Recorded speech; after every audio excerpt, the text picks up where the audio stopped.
ঈদ নিয়ে আমাদের সবারই বরাবরই অনেক অনেক কৌতূহল থাকে।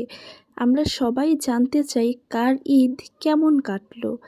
আজকে আমি আপনাদের সাথে শেয়ার করব ২৯শে রমজান আমাদের বাড়িতে একটা ইফতার মাহফিলের আয়োজন করা হয়েছিল, তারই কিছু অংশবিশেষ।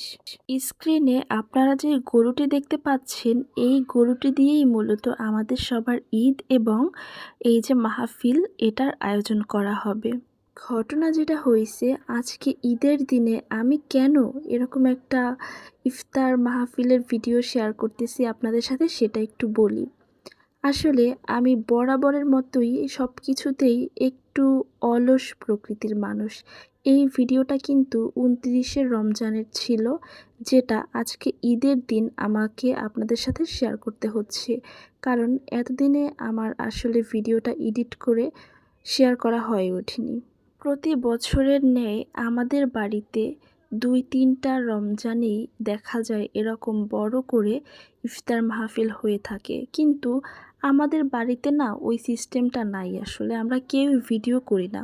তো আমি যেহেতু এই প্রফেশনে আসছি, তাই আমি চেষ্টা করেছি কিছু কিছু অংশ আপনাদের সাথে শেয়ার করতে। আর যেহেতু আমরা গ্রামে থাকি, সেহেতু ভিডিও করতে দেখলেই মানুষ খুব কিছু একটা মনে করে। এজন্য আসলে ওরকম খুব কাছ থেকে ভিডিও করা হয়নি। আমি চেষ্টা করেছি, তবুও পুরো অংশটাই আপনাদের সাথে শেয়ার করতে। আর এই যে আমাদের বাড়ির উঠানে দেখতে পাচ্ছেন এত এত মানুষ, ঈদ আসলে প্রতি বছর আমাদের বাড়িতে ঠিক এত মানুষই থাকে। মানে ঈদের আগে থেকেই আমাদের বাড়িতে ঈদ ঈদ একটা আমেজ চলে আসে। আমাদের বাড়িতে যে কত মানুষ যারা কিনা ঢাকা, বরিশালে থাকে, বাড়ির বাইরে থাকে, ঈদ আসলেই বোঝা যায় যে মাশাল্লাহ এই বাড়িটা একদম গমগম করে মানুষে। তো যাই হোক, এখন আমি আপনাদের সাথে শেয়ার করব মিলাদে কি কি রান্না হয়েছে। এই যে দেখেন গরুর মাংস রান্না হয়েছে, যেটা কিনা খেতে অসম্ভব মজা ছিল। তো এখানে কি কি রান্না হয়েছিল সব কিছুই আপনাদের সাথে শেয়ার করতেছি। তো চলেন, এই যে এটাও ছিল গরুর মাংস, মানে ৩টা ডেকে ছিল গরুর মাংস। বিকেলবেলায় যখন সবাই নামাজ পড়তে গিয়েছিল, ঠিক তখনই এই রান্নার ভিডিওটা আমি নিয়েছিলাম। আর এখানে ছিল আলু, মুরগির মাংস দিয়ে আলু রান্না করা হয়েছে।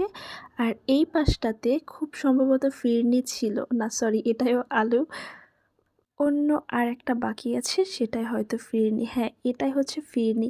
আর এই ফিরনিটা এত বেশি মজা ছিল গাইজ, আমি আপনাদেরকে বলে বুঝাইতে পারবো না, জাস্ট লাইক আ ক্ষীর। আর এই ভিডিওটায় আমি স্পেশাল থ্যাঙ্কস দিব আমার কাকাকে, যে কিনা ভিডিও করাতে আমাকে প্রচুর প্রচুর হেল্প করেছে। আমাদের আয়াত আমাদের বাসার সামনে বসে তো খুব খুব দুষ্টুমি করছিল। আমি অনেক ভিডিও ক্যাপচার করে রেখেছি। এটা ছিল ওই দিন, অর্থাৎ ২৯শে রমজানের বিকেল টাইমটা, মানে মানুষজন আসতে শুরু করেছিল কেবলমাত্র, তখনই একটু ভিডিও করলাম। সব মানুষজন এসে গেলে আমি আর সামনে এসে ভিডিও করতে পারবো না, এই জন্য কিছু কিছু ভিডিও করার চেষ্টা করেছি। মাশাআল্লাহ, আলহামদুলিল্লাহ, ওই দিন অনেক অনেক গেস্ট এসেছিল। তো আমি খুব দূর থেকে আসলে ভিডিও করার চেষ্টা করেছিলাম। আর এটা ছিল মহিলাদের ইফতার।